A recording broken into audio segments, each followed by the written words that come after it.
because I would like to keep it in the style of a colloquium, because I know there are people from many different types of branches of physics that are in the audience, and also students.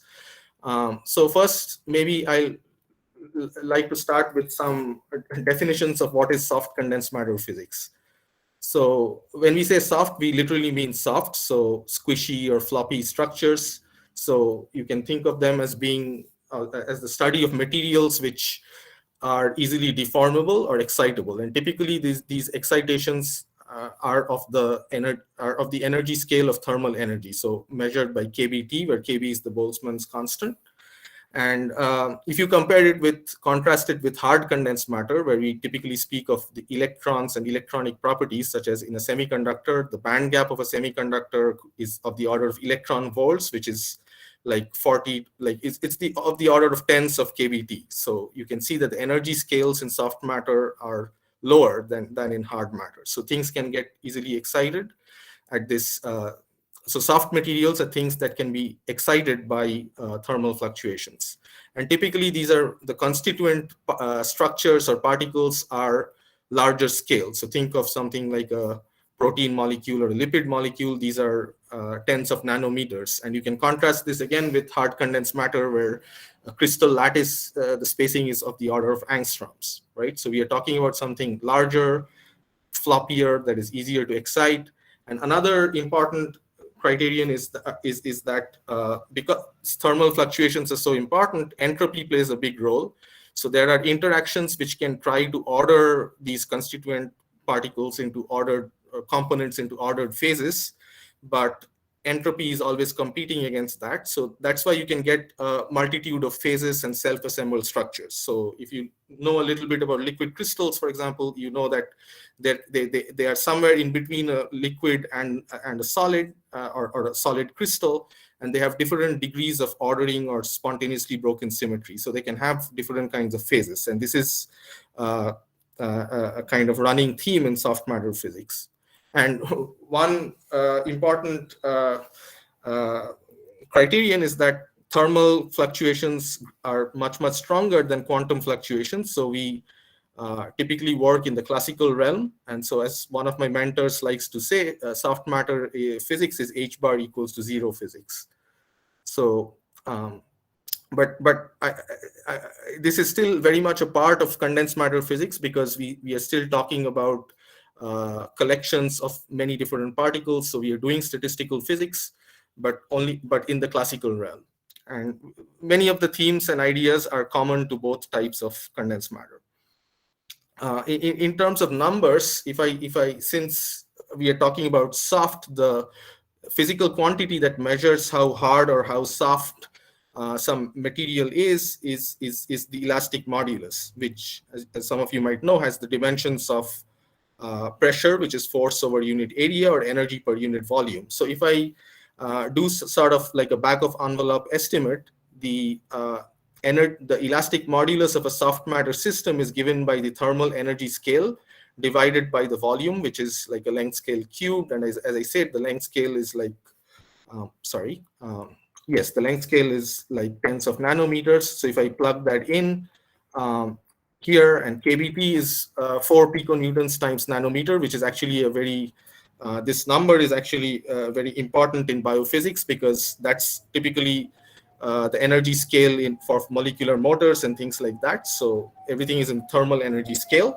And that gives me an elastic modulus of a kilopascal. So Pascal is the unit of elastic modulus, and we will be using it a lot. So I just wanted to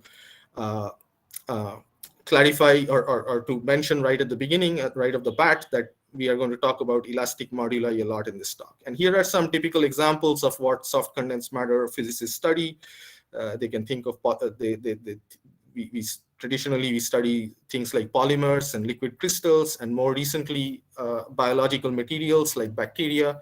And by the way, all these examples are found in a biological system like a cell or a tissue. So I would like to emphasize that biological matter is actually soft matter. So if I think of the constituents of the cell, for example, like the proteins that make up the cell, or the membrane that surrounds a cell, the lipid membrane, they're all different kinds of soft, squishy matter, which are rheologically, they're kind of have both solid-like elastic and fluid-like viscous properties. So we are not in the quantum realm. That's the point. And maybe there is some evolutionary reason for why biological matter is soft, like why we are made of proteins and that are kind of large and floppy molecules, because they can undergo assembly and disassembly into a lot of different kinds of structures and a lot of different kinds of collective behavior, like different phases of matter. So maybe there is some evolutionary reason that biological matter is soft, but I won't speculate on that so much. But I want to emphasize that biological matter is soft, and in some ways it is a biological matter is a lot like condensed matter, because we are still talking about collections of many different entities, and we think about conceptually the way we think about it, like the emergent phenomena and ordered phases that happen from biological materials is a lot like condensed matter. Of course, there are things like evolution that do not occur in physics.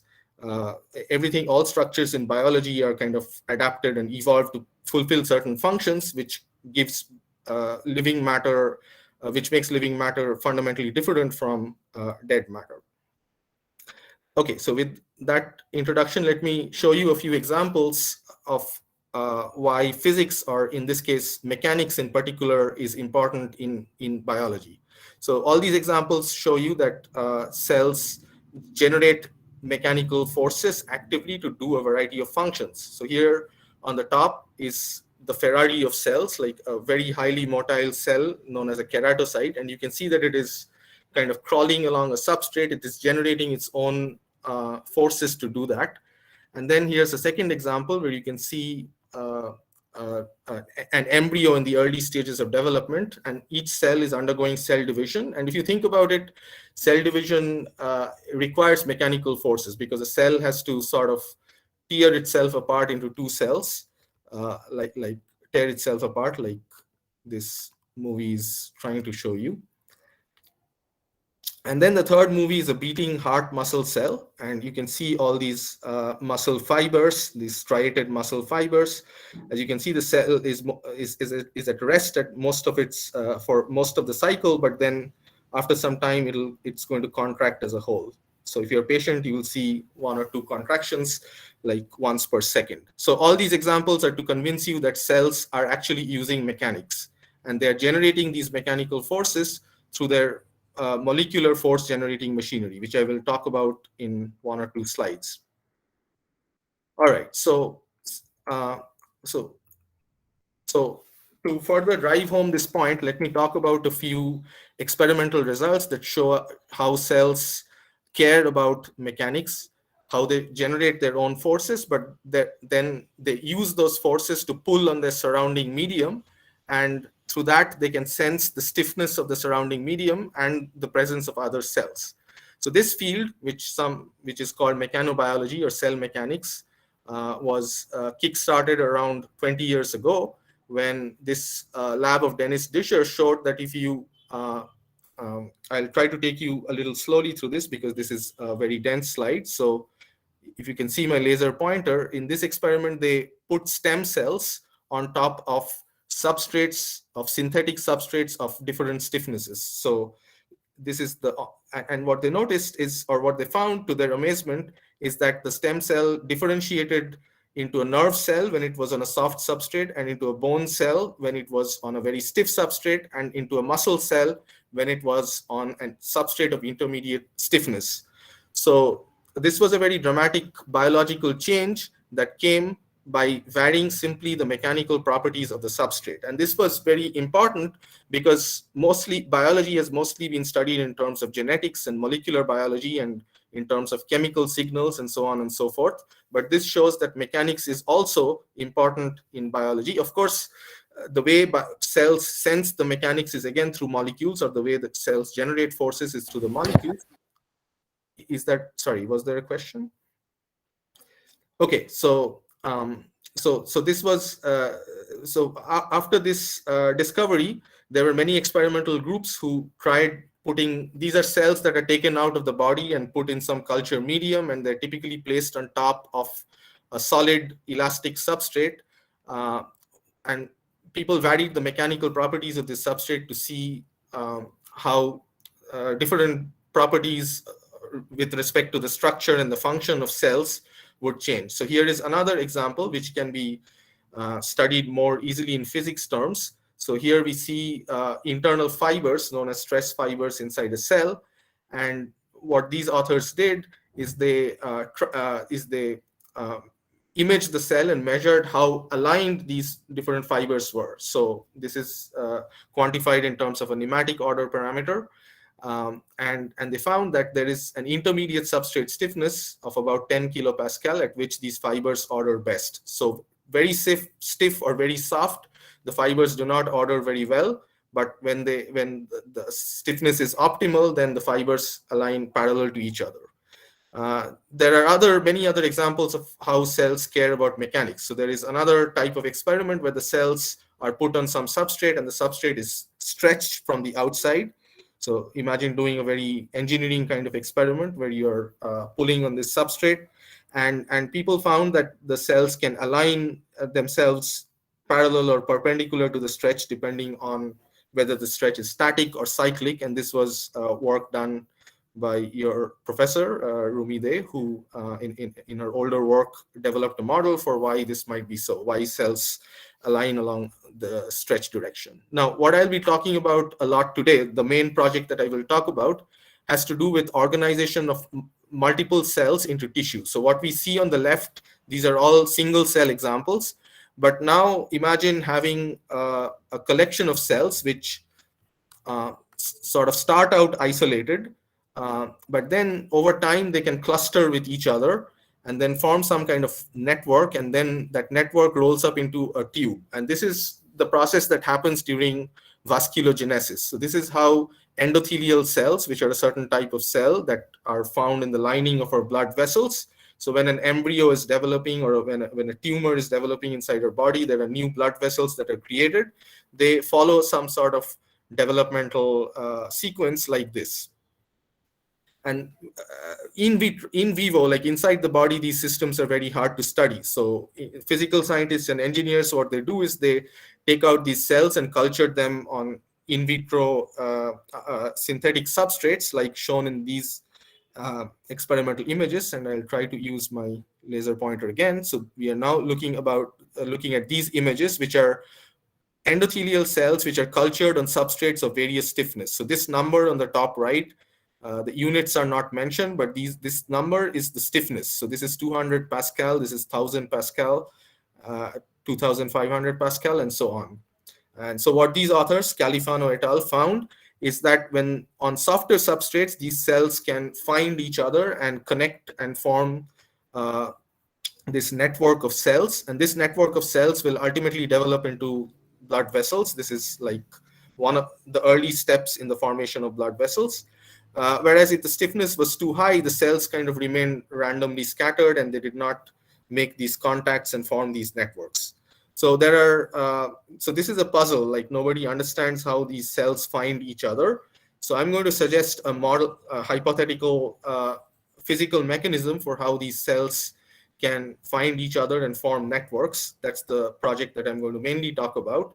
And then we can also ask why these network formation seems to require a certain range of substrate stiffnesses. Like, why do the cells care about when they're forming these networks? How do they find each other, and how does this finding each other depend on the mechanical properties of the substrate?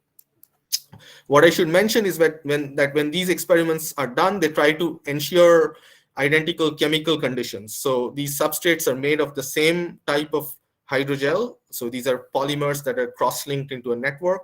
They just vary the degree of cross-linking, which just changes their mechanical properties. So they don't change any chemical properties, they just change mechanical properties. And that seems to create a big difference in the structure of cells or tissues that you get. Okay, any questions so far about these experiments? Okay, if not, I'll move on and I'll give you a brief background. So biology is full of a lot of different terms and systems, but for the purposes of this talk, we will need to know only two molecular actors. So let me introduce them. So I'm going to talk about the cytoskeleton, and this is an image of the cell cytoskeleton. So you can think of it as like a rubber-like polymer network. So it's like it's like a skeleton for the cell, but the cell skeleton, instead of being rigid, is like floppy, and it can assemble as well as disassemble. And this cytoskeleton has several functions. It gives the cell its structure. It also is responsible for transport. So it's like the highway system for the cell. A lot of cargo is transported along these cytoskeletal filaments. But the function that is most important for my talk is that of force generation. So I will talk about that soon. And the fiber or the filaments that are responsible for force generation are marked in red here. So these are called actin. So the way cells generate force is kind of shown as a schematic cartoon here on the bottom left. So here you see a pair of actin filaments. So actin is like this long polymeric protein, and then you have this molecular motor myosin. You can think of this as like a double-headed kind of structure. And as the myosin motor walks along this filament, it can slide the filaments towards each other. So that way it produces a pair of equal and opposite forces, which you can model as a force dipole. So I will be using this model a lot. So let me say a few words about it. So this is very similar to an electric or a magnetic dipole, or let's think of an electric dipole where you have a plus charge and a minus charge placed close together. Here you have what's known as a force dipole. So it's a pair of equal and opposite forces, F, separated by some distance A. So this analogy will become more will be useful, and it will help to keep this in mind. Okay, so here on the top right is what the cell looks like as a whole when it is when it is on top of some extracellular substrate. So that's the typical geometry we are going to consider in this talk. So this shows you how these internal cytoskeletal filaments are arranged inside the cell, this actin in red and myosin in green. And then these cytoskeletal filaments are attached to the external substrate through what are known as adhesion sites or focal adhesions, shown in blue here. So that's kind of the parts of the cell which makes contact with this extracellular substrate. And the internal forces generated by the cell can be transmitted to the external substrate through these adhesions. All right, so there is another important process that actin filaments can undergo, which is they can, if I think of this arrow-like structure as an actin filament, it has two different ends. It has a minus end in which it depolymerizes and a plus end in which it polymerizes. So the filaments are polar. And the reason I show you these two processes here is because these are both active processes, meaning they consume energy in the form of ATP as chemical energy, and they convert it into mechanical work. So both actin polymerization as well as myosin pulling on actin, both of these processes can generate forces inside the cell. And to make this more concrete, I'll show you a sort of cartoon movie of how myosin and actin are arranged inside muscle. So this is a single contractile cell. When you are flexing your muscle, this is what happens. So in red, you see bunches of myosin, and in blue, you see actin filaments. And at the ends, these actin filaments are sort of cross-linked together. So they're kind of forming a bundle. It's a very regularly arranged bundle. And when you give the signal, when they receive calcium ions, then these myosin motors start walking on these actin filaments. And as you can see, they're trying to walk towards a particular end. So that's what creates this contraction inside your muscle. And this is true for a variety of contractile cell types. I mean, I use muscle as an example because this is the most prominent there. But this myosin actin based force generation happens in a lot of different types of cells, like cells that divide and cells that crawl. So these are, one important thing is these are mammalian cells, not bacteria. Bacteria have very different set of molecular machinery inside them. So that's the picture I want you to keep in mind. That's the biological picture. Now let's see how we can cast this in physics terms. So we are going to think about a cell in terms of the force that it exerts on its surrounding elastic substrate. So in a typical experiment, the cell might be lying on top of some elastic substrate like shown in this cartoon. And then it is using its internal actin myosin cytoskeleton to sort of pull on the substrate. And many cells tend to be kind of elongated like this. So they're kind of pulling along their major axis. And so I can think of this whole cell, I can model this cell as like one macroscopic force dipole. And just a little bit about elasticity theory and the force dipole tensor. It's actually a second rank tensor as opposed to an electric dipole, which is a vector, because it is made of the outer product of a force and the separation vector, the A, which is the distance or the displacement between the 2 points where the force is being applied. But as I said, this analogy with an electric field or electrostatics is very useful to keep in mind. So just like you have an electric dipole can create an electric field around it, which decays as 1 over distance cubed. That's the same power law behavior that the deformation or strain field created by an elastic dipole follows. Okay, so what does this, so here's a plot that shows you that it's supposed to give you some intuition of how the deformation field of an elastic dipole looks like. Okay, I think I'm taking up too much time, so I'll become a little faster now. So, so here you see elastic dipoles and the strain that they're exerting, where the blue regions are expanded and the red regions are compressed. And there is, in linear elasticity theory, there are 2 important parameters. There's the elastic modulus, but there's also the Poisson's ratio, which tells you how compressible the medium is, whether its volume is conserved or not. So depending on whether the medium is more compressible or less compressible, you can have 2 different kinds of, or 2 different symmetries in this or orientational dependence of these strain fields. Now, the important idea is that this is the strain field created by one cell, but if I have like multiple cells in my system, the deformations created by one cell can be sensed by another cell, and the 2 can therefore mechanically interact with each other. And this can be quantified in terms of a mechanical interaction energy or work done by one cell in the presence of the strain created by the other cell. So it's, as we all know, that energy, mechanical energy, is like a strain field, which is Uij times a stress field, which is the dipolar forces created by cell 1, let's say, and this is how cell 1 and 2 get coupled through their through the mechanical energy or mechanical work that they're doing on the substrate. And so this can give you some pairwise interaction between 2 cells. So let us imagine that there is a cell sitting at the center, like these plots are showing. So it's one dipole, force dipole at the center. What happens if I place a second force dipole around it? So it turns out that if I place it in the blue regions, it is going to be attracted, whereas if I place it in the red regions, it is going to be repelled. And I can show you this through like a simple animation that my student who did all the work here has shown. So if I play the movie on the left, you'll see that the 2 cells along the x-axis are getting drawn in, as well as along the y-axis here on the left. But on the right, they'll have a different behavior. So the 2 cells on the y-axis are getting repelled away, whereas on the x-axis, they get attracted.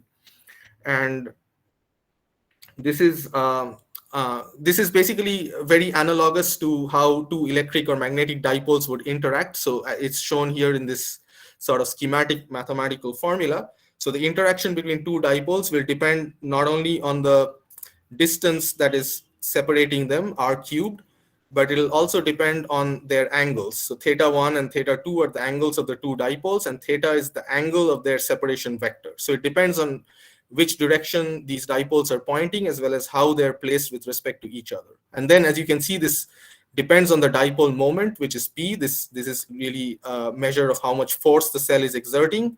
and it is inversely proportional to the elastic modulus of the substrate. Okay, so with that picture in mind, let us now introduce this model that we are building of how multiple cells can mechanically interact with each other. So we want to describe this self-organization of cells as a model for vasculogenesis. And so we are going to combine this elasticity theory along with agent-based Brownian dynamics. So we are going to think of each cell as a particle, and then we are going to simulate how each particle moves using Brownian dynamics, which is nothing but solving the Langevin dynamics or equations of motion of each cell or of each particle.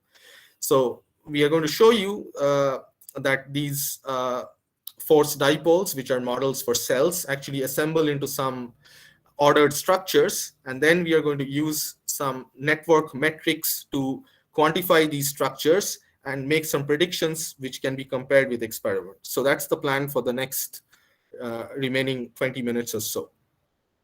All right, so if you are interested in the details of the model, sorry, I'm just trying to make sure if there is nothing on the chat. Okay, yeah. Yeah, so you're probably wondering about the details of the model. So I mean, this will probably be too fast, but since it's being recorded, you can probably look at it later if you're interested. But here's a schematic of the model. So each cell has a direction. So it's this, each cell is kind of this disk, let's say, in this highly simplified picture.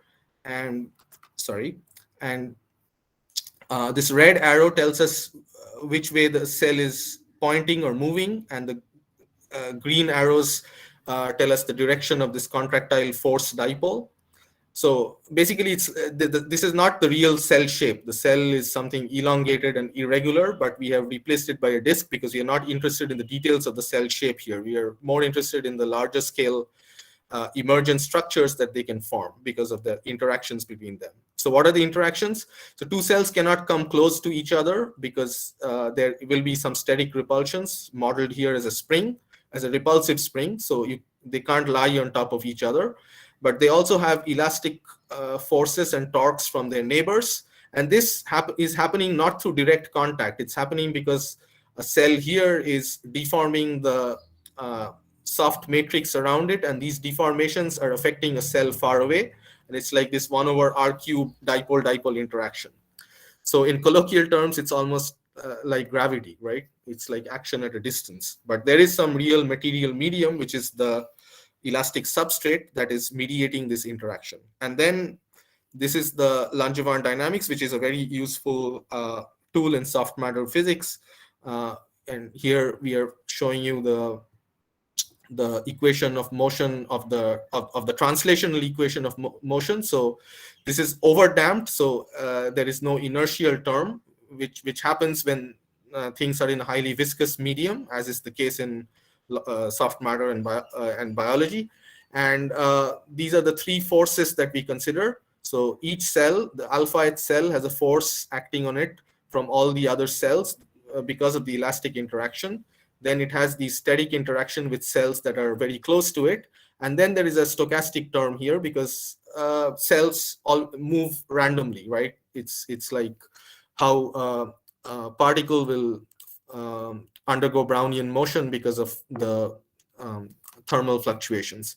And similarly, there's a torque for the, there's an equation for the angular degree of freedom as well. So this E alpha is the unit vector of the alpha cell. And this represents the elastic torque, and similarly a rotational diffusion. And if you're interested, this is the full form of the elastic interaction potential. I'm not going to go into the details, but as we saw, it depends on the different angles and the elastic modulus and the Poisson's ratio and the magnitude of the cell forces, the P. Poisson's ratio is denoted in elasticity theory by nu. So that's something to know about elasticity theory. There are two in isotropic linearly elastic and materials. There are just two material parameters. Sorry, is there a question? Yes, I think there is a question. Shorka, and please, you may go ahead. Sir, I have a question. Yes, please go ahead. Sir, could you go back to the previous slide? Of course. This slide Sir, no, sir. Previous one. here. Yes. Yes, Sir, dipole-dipole interaction energy also depends on orientation of dipoles, right? correct. Yes. In electrostatic, the direction of dipole moment is from negative charge to positive charge, right? And in that way, one can define the orientation Yes, of those yes. This is dipoles. correct. Yes, but here it's a little different. There is no Yes. because it's yes, there is a certain polarity or a head-tail asymmetry in the case of an electric dipole, whereas in the case of a force dipole, it is represented. That is why it is represented by a second-order tensor as opposed to a Yes. vector, because a vector has a certain direction. Then how one can get the orientation of two dipoles? Well, there is still a long, there is a still preferred axis, right? These two forces are acting along a certain direction. Like in my simple example shown here, the forces are aligned along the x-axis. But in this cartoon, you can see that this dipole axis is at a certain angle with the x-axis. Now, this angle has has a symmetry, right? It doesn't, like modulo 180 degrees, it is the same. Okay. But it has a direction, it has a definite axis, is what I'm trying to say, because the cell is kind of elongated and it is pulling on the substrate along some definite axis. Okay. Does that answer? Yes, go ahead. Thank you, sir. Okay, thank you for the question. Okay, so it does depend on the two angles, and that's the angle shown here in this formula, theta alpha and theta beta. These are the angles of the dipoles in not in the lab frame, but in the frame of the separation vector of the two cells. Okay, and so importantly, there is one important non-dimensional interaction parameter in this, which is the elastic interaction strength, the ratio of that to the noise term. So the noise term can be parameterized as some kind of effective temperature. The way we have implemented the noise is like a Gaussian white noise. And so we have this important parameter A, which tells us how strong the elastic energy scale is relative to the random or the thermal energy scale. So this is not a real temperature because the cells are not at equilibrium, but they have their own stochastic parameter, which is describing the cell. And this is what I'm calling an effective temperature, but it can give us an energy scale. So this tells us how strong these interactions are in relation to the randomness. So now let's come to the interesting part. So here I'm showing you a simulation. These simulations are of these agents that are modeling cells that have these elastic interactions. The way we have done these simulations is by putting them in a box with periodic boundary conditions and randomized initial conditions. And then we are doing some annealing. So we start with high temperature and we gradually cool down the temperature. And you will see what is going to happen. So these, it's a little subtle, but inside these purple circles, there is a faint yellow line, which is showing you the direction of the dipole. So as we do the simulation and cool it down, if the elastic parameter is strong enough, we'll see that these cells sort of line up and form and eventually form these networks. So it's, if you think about it, it's not surprising that they do so. In fact, there's a lot of prior work on dipolar fluids and the phases that they can form, going back to Dijen in 1970. More recent papers listed here. So you can, at this point, you can think of electric or magnetic dipoles as well, because the idea is very similar. So if you have a bunch of tiny magnets, they are going to want to line up with each other, because like this figure A shows, this type of arrangement, as well as this type of sideways arrangement between, let's think about magnetic dipoles. is favorable. So this is the lowest energy configuration. This is the second lowest energy configuration, and so on. So we expect tiny magnets to line up with each other and form long chains. But because of entropy or thermal fluctuations, these chains are going to be fluctuating, as shown in this sort of cartoon. And then there is it's a very interesting question: what kind of thermodynamic phases this type of dipolar fluids will form? Because when you have many of these cells, they might prefer to connect with each other instead of forming separate chains. The chains might connect with each other because having free ends is not energetically favorable, whereas having junctions becomes energetically favorable relatively. So think about this chain. So every particle is happy because it has a neighbor to its left and to its right, but the open ends are not so happy because they don't have any neighbors. So they can do the next best thing is to form to take two chains and intersect them and form a junction, because then that junction will have three neighbors instead of just being lonely. So this is why you form these networks, and this has been predicted in the previous literature. And the interesting question here is, what is the so what type of fluid phases or what type of gas to liquid transition can occur in such dipolar fluids? So there's a prediction by Tlusty and Safran in this paper that appeared in Science, that there is an exotic phase separation where you have a gas-like phase with a lot of these open ends versus a fluid or a liquid-like phase with a lot of these junctions. So I'm not going to get into the statistical mechanics problem, because to really identify thermodynamic phases, you need to do very large-scale molecular dynamics simulations, whereas here we are just focusing on the biological relevance, and we are working with a finite number of cells. Like the cells in our body or in experiments are never in the thermodynamic limit, right? So yeah, so then the student who did this work, he did like a parameter sweep of the important parameters in this model, which is the elastic interaction strength shown on the x-axis, and the cell density, the number of cells. And he did it for different Poisson's ratio, and that will become important later on. But here you can already see in both these cases that if the interaction strength is very small, like 0.1, then we are in a gas-like phase. When the interaction becomes 1, then but the cell density is low, then you get these isolated sort of chains. But if the cell density is high and the interaction strength is also high, like on the top right of both these phase diagrams, you are going to get these connected network-like phases. So to characterize these networks, this is the first thing that we studied. We looked at percolation. So many of you might be familiar with this from different areas of different types of statistical physics problems. But the percolation transition is a useful metric for looking at transport in disordered systems.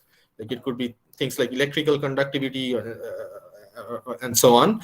But so the basic idea is when I do this simulation and observe a network, if I can find a space spanning cluster, that is, I can go from one side of the box to the other side of the box and like trace out a path like shown here without leaving the network, that is what I would call a percolating system. Whereas a system where the cells kind of remain isolated and you cannot form such a path is a non-percolating case. So obviously, if you keep increasing the density of cells, the packing fraction is the amount of the fraction of the box that is occupied by the cells. At sufficiently high density, you are going to get percolation. But because of these elastic dipolar interactions, we get percolation much earlier here at much lower densities. So the orange line is nu is 0.5, blue line is nu is 0.1. These are both elastic dipoles. And as you can see, they become percolating at a much lower density than a control system, which is shown in green. So the control system is what we are calling diffusing sticky disks. So this is a common model in statistical physics known as diffusion limited aggregation, where the particles are just randomly diffusing. They don't have any kind of elastic interactions between them. But whenever they find each other, other, they will just stick to each other. If that's the simulation model we are following, then the network formation or percolation is not as efficient. So these are the two take-home messages from this slide. The percolation will depend on both these elastic interactions, which depend on substrate stiffness, which is the experimental knob here, and as well as on the number density of cells. And the other important finding is that the elastic dipoles form percolating networks much more readily than these diffusion limited aggregates. So imagine you're a cell and you want to form a network. One strategy you could take is that you can just randomly move around till you find a neighbor and you make a contact. But that strategy is going to be much less efficient than a strategy where you deform the substrate and you sense the deformations of your neighbors, and there is some kind of ordering interaction between you and your neighbors. That's going to give you a much network more efficiently. Like, you need far fewer cells to form a network. The other two graphs I don't have time to discuss. I'll come back to them later if there are questions. So that's percolation. The other things that we looked at is like, what are the number of nearest neighbors that each cell can have in such a simulation? And here again, we show them as a function of the elastic interaction parameter, which can be varied in an experiment by changing the substrate stiffness, and here as a function of the cell density. So as you can see, if you increase the cell density, the number of neighbors increases. That's not surprising, but you see some interesting difference between the nu is equal to 0.5, which is the incompressible substrate, and the compressible substrate. They're always in orange and blue here. And same here. So the incompressible substrate has more neighbors. Why is that? That becomes clear if we think about these numbers a little bit. So a neighbor count is going to be 1 when you have open ends. It's going to be 2 when you're in part of a chain. And it's going to be 3 when you form junctions. And so why is the neighbor count more for the for nu is equal to 0.5 than 0.1? It's because these two interactions have very different symmetries, as I started out by saying. So if I look at the ground state on a lattice, so here the student went and did the same simulation, but he fixed the cells on a lattice as if he were doing some kind of model for a ferromagnet, for example. But here, instead of spins, you have these dipoles, and they can rotate. So they don't have any translational degree of freedom, but they have their orientational degree of freedom. And you see that for the nu is equal to 0.1, they form a kind of ferromagnetic phase where they're all aligned with each other. So they're forming these parallel strings. Whereas with nu is equal to 0.5, they form kind of this anti-ferromagnetic or anti-pneumatic kind of order where each cell is perpendicular to its neighboring cells. So this kind of gives you when you're doing it off lattice, you will get a lot of smaller rings when you do this nu is equal to 0.5 case. And that kind of, if you look at these simulations carefully, at these snapshots, you'll see that, like here, the rings on the bottom networks here, mu is equal to 0.5, are much tighter than the bigger rings or loops that you see here. So there's a fundamental difference in the symmetry of these two interactions. All right, so that also affects the branch length, which is an important quantity biologically speaking. So the average branch length is something the student looked at and found that nu is equal to 0.1 gives us longer branches than nu is equal to 0.5. Okay, since I'm, please let me know if I'm running out of time, but I'll try to conclude in like 10 or 15 minutes, if that's okay. Yeah, that would be fine. Okay. Yeah. All right. So again, while percolation and something like looking at junctions, for example, is inspired by condensed matter physics systems, biologically speaking, we have to think of the biological function of these networks. So what our blood vessels or veins in a leaf do is they, if you're thinking about plants, is they transport nutrients and oxygen. So they need to cover an area. So this area, like when we are setting up a rail transport network, for example, we need to think about not just how much material is getting used in forming these rail lines, but also in the area coverage, like what is the area that we are serving. So so that's what is being shown as the shaded area here. in this picture. So each network can look like this, and here the student has done some image analysis, like he was actually doing experiments. But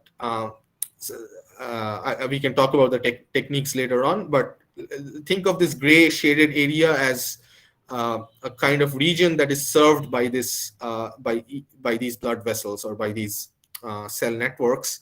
And so the gray area is, you can think of it as the area through which nutrients and oxygen can diffuse from the blood vessel. And we are not really, depending on the type of cell, this gray area could be different. So the student has played with different dilation factors. So this gray area is like the factor is a certain factor over the cell diameter, which we are calling sigma. So when he does that, he sees that. So here he's plotting the coverage area as a function of the elastic parameter, as well as the coverage area per cell as a function of the cell density. So here in the red line is the percolation threshold. So below A, the cells are not percolating, so they don't really form a connected network. And then above a certain value of A, they start forming the networks. And then you can see that the area fraction sort of, the coverage area sort of saturates. I think area fraction is not such a good name. What I want to say is like the area coverage here.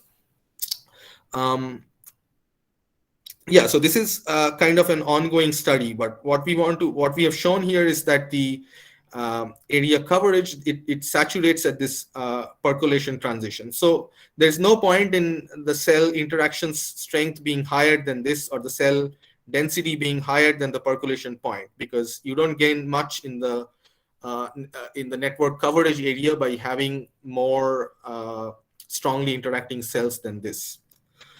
And why does the coverage area decrease when you form a network? Because then the coverage area of neighboring cells begins to overlap, and that's why you have this monotonic decrease in this in these curves. Okay, so what we want to do next with this is see how this saturation coverage area at percolation, how that changes as a function of cell density. So that's what we are still working on. All right, so the other important finding, so what about experiments, right? Like, because we are doing biophysics, we always need to compare our physical model with a real biological system. So let me first talk about this experiment. So depending on the type of cell or the type of substrate that you're creating, because you can create substrates with different materials which have different chemistries, people have found different results. Like, so in this first study here, they found that the cells form a network on 10 kilopascal substrates, but not on very soft substrates. Whereas in a different experiment by another set of authors, they found that the cells, using different substrates, they found that the cells form a network on the softer side. So they form a network on 0.5 and 1 kilopascal, but not so much on 5 kilopascal. So both these groups find that the substrate stiffness is important for forming the cell network, but they seem to be apparently contradictory. Like, one seems to like stiffer substrates, one seems to like softer substrates. And this is still an open question in the field. What our model is saying is that it can potentially reconcile these two different experimental findings. And how do we do that? So for that, we appeal to what is known in mechanobiology. So it is known that from different experiments, that the cell force, that the force that the cell exerts is not a constant, but is a function of the substrate stiffness. So on softer substrates, the cell does not exert much force, and the force increases with increasing stiffness till it saturates. At some characteristic substrate stiffness, E star, the cell force sort of saturates. So the cell dipole is actually some kind of adaptive function of the substrate stiffness, which can be phenomenologically modeled just like this, where E is the substrate stiffness and E star is some characteristic saturation substrate stiffness. And what this implies is very interesting. It tells us that the elastic interaction parameter is actually a non-monotonic function of the elastic substrate stiffness. So it will form curves like this, The interaction strength will be strongest at some intermediate substrate stiffness. And the reason for that is the following. So if the cells are on very soft substrates, they won't exert much force. So they are not going to deform the substrate too much. Now imagine a cell on a very stiff substrate. It will exert a lot of force, but because the substrate is hard, it is going to be harder to deform it. That is why there is an intermediate optimal substrate stiffness, which is this E star, at which the cell-cell interaction is strongest because the deformation of the substrate is the strongest. So that's a natural consequence of our model. And because of that, we therefore predict in our simulation that if we are at this optimal substrate stiffness, then the cells will form networks. But if the stiffness is too low or too high, it won't. So more experiments are needed to verify this prediction, but this is one possible way in which this stiffness dependence can be explained, that it's not soft or stiff, it is actually an intermediate substrate stiffness. And what is this intermediate substrate stiffness can depend on what cell type or what material you're using for the experiment. So that's something about biology. There are a lot of variables, so which makes this type of simple modeling really important, because it tells us what are the important quantities to vary in an experiment. Okay, so why is all this important? What are some of the applications? So this actually ties in very well with experimental efforts to generate or engineer tissue in vitro. So this is a popular science book by Philip Ball, who is like a very well-known popular science author in physics. The book is called How to Grow a Human. So the idea is, like, can you take cells from some body and then grow them in an artificial synthetic environment and make it so that it forms functioning tissue. So suppose somebody's heart is not working well. Instead of going to another person to get a transplant, we can just grow the organ that this person requires and transplant it to them. So this is still in the realms of science fiction, but these are the types of ongoing efforts in bioengineering. And also, like, can you use 3D printing or bio-ink is what people are calling it, as shown in this cartoon. Can you use these types of technologies to create tissue artificially? But the point is, for the tissue to be viable, that is, for it to survive, you need the tissue to have vasculature, because the tissue, once it grows beyond a certain size, the tissue or organ will require blood vessels.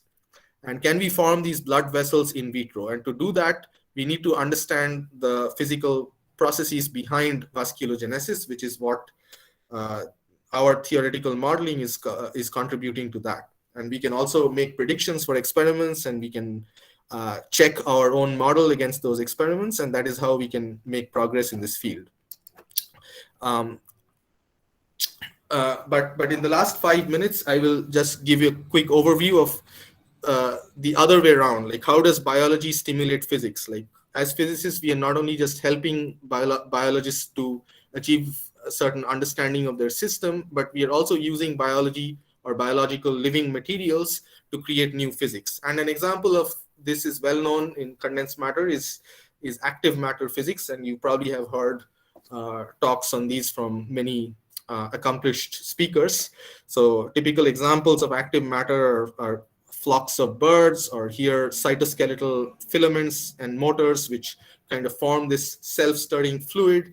So what people or physicists are interested in these systems is that when each particle or entity can generate its own energy and motion, that can give rise to novel collective behavior that are not expected at thermodynamic equilibrium.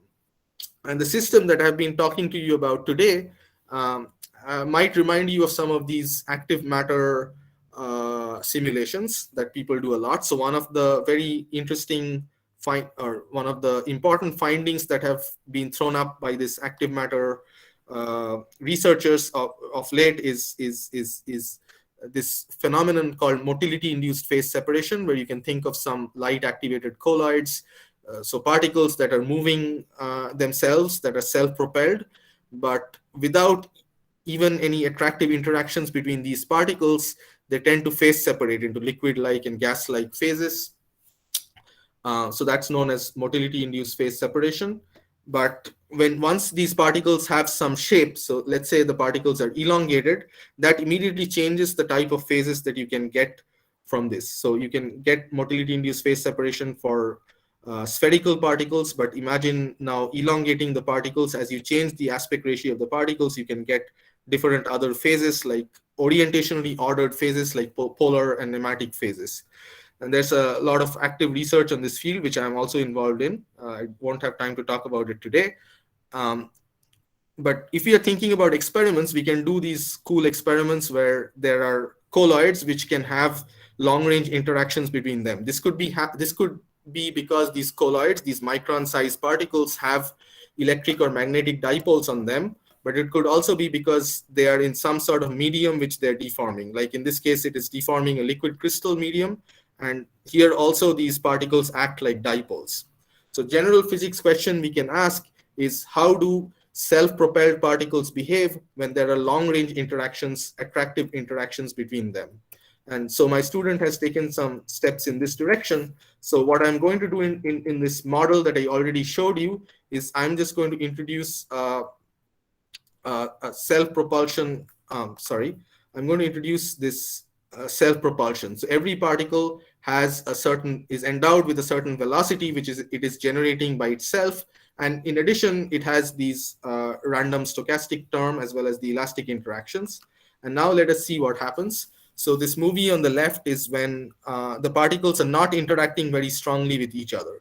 So this is the typical behavior that you would expect for particles that are known as active Brownian particles. So particles that you can see are now persistently moving in some direction, and they all collect near the boundaries, because here we are using a slightly different simulation setup, where on the left and the right of the simulation box, we have periodic boundary conditions, but on the top and the bottom, we have a confinement. So the particle cannot leave from those sides. And you can see that you get these types of coherent movements, but you also get this localization at the walls. Now, what happens? Kinjal, may I ask another question? So, Yes. is this active particles, they each have a preferred direction of movement? Yes. This preferred direction is the same. It's changing from particle to particle, or it's like a self-propel velocity direction? It is exactly like the active Brownian particle model. So there is a self-propelled velocity direction, and it is the same as the dipole direction in this model. So if you look carefully at these movies, each green circle has like a black band. Right. So this kind of an anisotropic dipole. Exactly. Okay. Yes. It's not a circular, or it's not an isotropic dipole in this. Okay. So I'm not sure if this is a good model for cells. That is why I'm talking about colloids, which have some kind of dipole. It doesn't have to be an elastic dipole. It can be any kind of dipole, like a magnetic or electric dipole. Yes. So what happens? And then in the right, what we do is we make this elastic or this dipole-dipole interaction stronger. And let's see what happens now. So this is a very fun movie where you see these particles are kind of lining up, forming these chains or trains, and then they kind of begin to move together, and then they're aligned parallel to the boundaries, because they cannot escape into that out of that boundary. So they're if the ones that remain near the boundary are forced to be parallel to the boundary, and so they kind of move along the boundary. And then so this is there's a lot to analyze here, but what we preliminarily seeing are these sort of self-assembled polymers which are also active. So instead of being single particles, now we are seeing active polymers forming here. But the active polymers are also dynamically assembling and disassembling. So this is what the student is studying a lot in more detail now. I don't think I'll have time to go into all this right now. So I'll just jump to my conclusion, and I'll take any questions after that. So what I want to tell you is, I want to conclude is that biological systems or living matter is an example of complex condensed matter. in the sense that if you think about the definition or some of the properties of complex systems for which this year's Physics Nobel Prize was given, some of the things, very exciting properties of complex systems are that their components are active, they have their own energy source, and then they come with strong fluctuations and strong interactions, and also different kinds of feedback, which is very important in biology. So this chemical signaling can feed back into mechanical signaling and so on. So that those are types of questions that my group is also asking. And then you kind of get this emergent collective behavior, which you do not expect in equilibrium. And so this also connects with very important or beautiful ongoing work in condensed matter. So one of that is, which I want to emphasize, is this idea of classical analogs of topological insulators. So here, for example, is a simulation from a work in which I was involved, in which we have this active fluid and we study sound waves within that active fluid. And many of you might have heard of topological insulators, or maybe are even experts in this area. But just like you can have conduction only at the surface and not at the bulk, here also you see that waves can be conducted only along the surface and not along the bulk. So these are whether this happens in biology or not, I cannot tell you at this point. But this could be one of the strategies that biology uses, for example, to robustly transport matter or even information or even chemical reactions along certain specified directions, for example. So those are things I'm really excited about. So this is the most important slide, so with which I will conclude. So all the work that I showed you today was mainly done by a very talented graduate student, Patrick Noor, who is working in collaboration with Professor Ajay Gopinathan and his student. And also some of this work is also being done by Shubhaya Bose, who is also a very good graduate student in my group, who's working with Arvind Gopinath, another professor at UC Merced. And here I show the other members in my group and the work that they're doing. So Andre is a postdoc who's working on active elastic sheets. So there's a lot of work done on active fluids, but now the questions we are asking, motivated by epithelial tissue monolayers, is how biological sheets, elastic sheets, can sort of buckle under their own actively generated forces and form different kinds of 3D structures. And then Fabian, who was a postdoc in the group, has done some very beautiful work on active matter hydrodynamic models. And then Abhinav Kumar, who's a PhD student, is doing these numerical simulations of elastic fibers as a model for what happens in the cell cytoskeleton. So I'd like to conclude here. I'm tired of looking at my own screen, so I'm happy to look at you and answer your questions now. Okay, thank you, Kinjal, for this beautiful, very insightful talk, which give a lot of insight about the cell substrate mechanical interaction leading to network, and then blood vessel formation, and also how the active motile active particle phase separates. And let's thank him. Yeah, thank you so much. Now this session is open for questions, so please go ahead.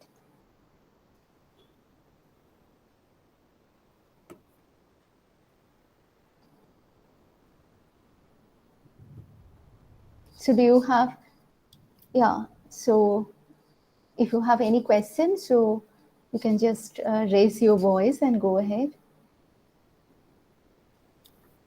Yeah, I see somebody has mentioned Janus particles, which is active, yeah. Yeah, so those are the kind of active colloids that kind of swim or propel themselves.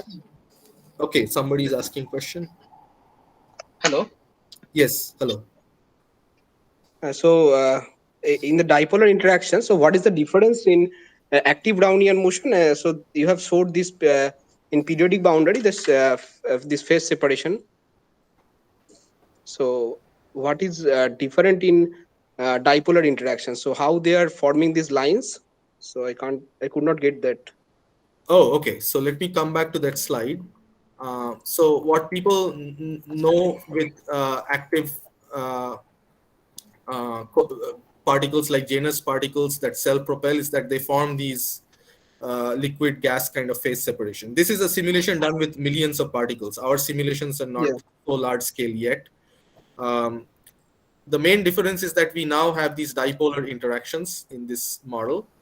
And these dipolar interactions lead to the particles forming chains because they are like tiny magnets which like to line up head to tail. So they have some, in contrast with that, or in addition to the genus-like colloids which self-propel, these particles also have these attractive dipolar interactions. That is why they come together and form these chains. It's just because... Also the confined structure in the left panel, if you run the movie, yes. So then you get this. So the middle portion is fully blank, and then they are actually confined in the boundary. Why is that coming? Okay, so this is because of the boundary conditions we have put, and this is again something people who are studying these motile active particles tend to examine. Is they can on the top and the bottom of this. So sorry, I don't know if you can see my mouse, but on the top wall and the bottom wall, the particles are confined. So if they try to go out, we just bring them back in. Or you can think of there being some kind of repulsion at the boundary. So the particles tend to accumulate here because the way this model works is the particles are always moving in the direction of this black line. So imagine like a particle which has a nose and it's always trying to follow its nose. And this direction can change only because of the rotational diffusion. So unless the direction is changing, like if it is pointing towards the wall, it's going to stay at the wall. So the only way it can escape from the wall is for rotational diffusion to kick in and change the direction of the particle to be pointing away from the boundary. So because that rotational diffusion has a certain time scale associated with it, most of the particles spend most of the time being near the boundary if you have this type of confinement. So this is a phenomenon that is well known in single motile active particles, and we are just seeing that here. So if you, I have a related question, if I may interrupt. So if you impose the periodic boundary condition like you have done for the left-right one. Yes. So then what would be the observation? Like, yes, so two things. One is we won't have any kind of accumulation at the wall, so there will not be any density gradient. The other thing is that there will still be a kind of polar phases forming, like on the right movie. But in the right movie, as well as in the left movie, the particles are kind of following the direction of the confined boundary. So they become parallel to the confining boundary, right? So here they're kind of becoming parallel to the x-axis, and that is because of the top and bottom confining walls. Whereas if you had periodic boundary conditions, they won't align along the x-axis. They will just align along some spontaneously chosen direction. Does that answer the question? Yeah. Okay, I have another, I'm just curious. So basically this is anisotropic dipole, like the right panel, you have a strong dipolar interaction, as you said. Yes. So that's why this is aligning and like a chain formation.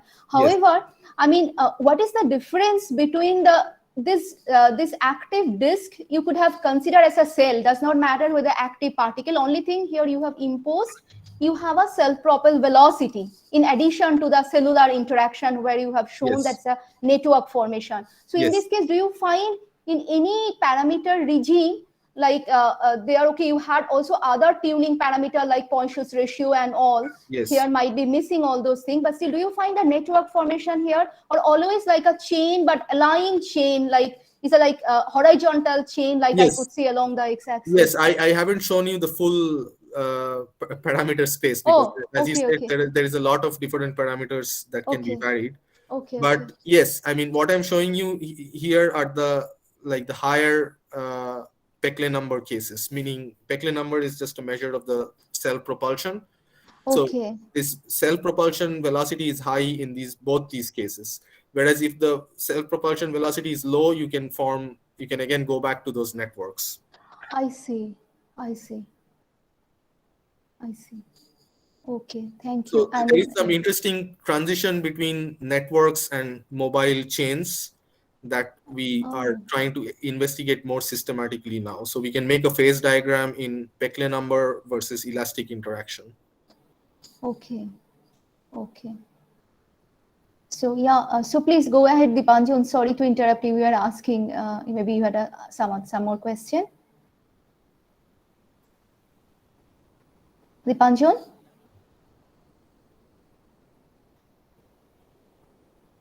So do you have, any of you have any other question?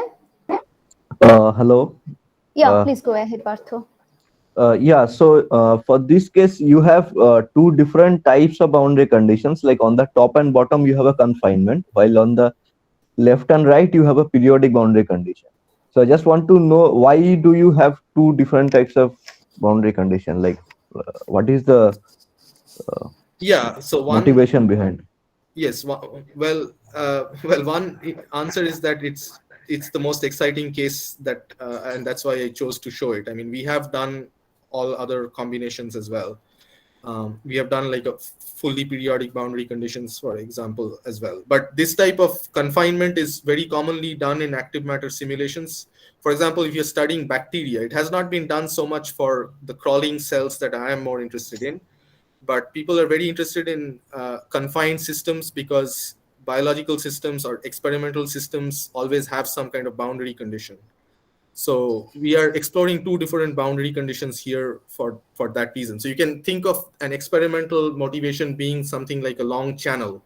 So a lot of experiments are done in some kind of microfluidics channel where you have like where things are free to move in one direction but are confined in another direction. And this confinement gives interesting collective behavior in addition to the activity and the interactions. Like the confinement can lead to accumulation at the walls, for example. So that is a reason why we and also a lot of other people in active matter are interested in this confinement, because it is biologically relevant and it also gives new collective phenomena. Okay, thanks. Another thing, like for in this case, you have these long chains of monomers forming, which are moving in one particular direction, particularly along the x-axis, because you have the periodic boundary condition. So, does the length of the polymer or the bulk of the size of the cluster that it forms, it does not affect the motility of the whole cluster in any way, right? Like, Yeah, because every particle has its own motility. Yeah, so they can just move at that velocity. okay. So, But like, the motility can affect the size. I mean, what you're saying can work the other way around. yes, I mean, like sometimes you would think if it's a much big cluster of many cells or monomers, it might move slower. You're thinking of Because how much drag, like viscous drag, there will be on. yeah, and not viscous drag. You have a particular force or movement direction on each of these tiny monomers. Yes, Unless like all of them are aligned in one particular direction, the force on the total bulk cluster is not just the sum; it's a vector kind of sum. So I understand. I like, understand your point. But the thing is, because we have this dipolar interaction, it is not only okay, attractive, but it is also aligning. So if we have a strong okay, interaction, they're all aligned. okay, But because of rotational diffusion, they can have some small fluctuations away from that direction. okay. Yeah, but there can be different, as Rumi pointed out, there are different knobs to turn. So there can be different competing effects and we can see different other behaviors. So for example, I have not shown you this, but for this was for one choice of Poisson's ratio. For another choice of Poisson's ratio for 0.5, we can actually see like rotating kind of rings and things like that. Okay.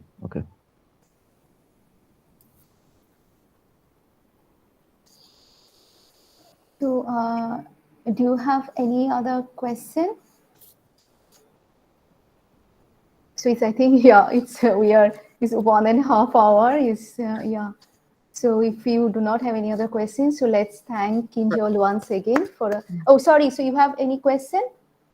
Someone? No, ma'am. I have asked. So you are. Okay. Okay. Okay. So So then thanks, Kinjal, once again for a wonderful talk. Yeah, thank you all for attending and for the great questions. So, Rumi, should I? Yeah, so maybe we will join the other meeting, and then we'll wrap it up from the DPS account. Yeah.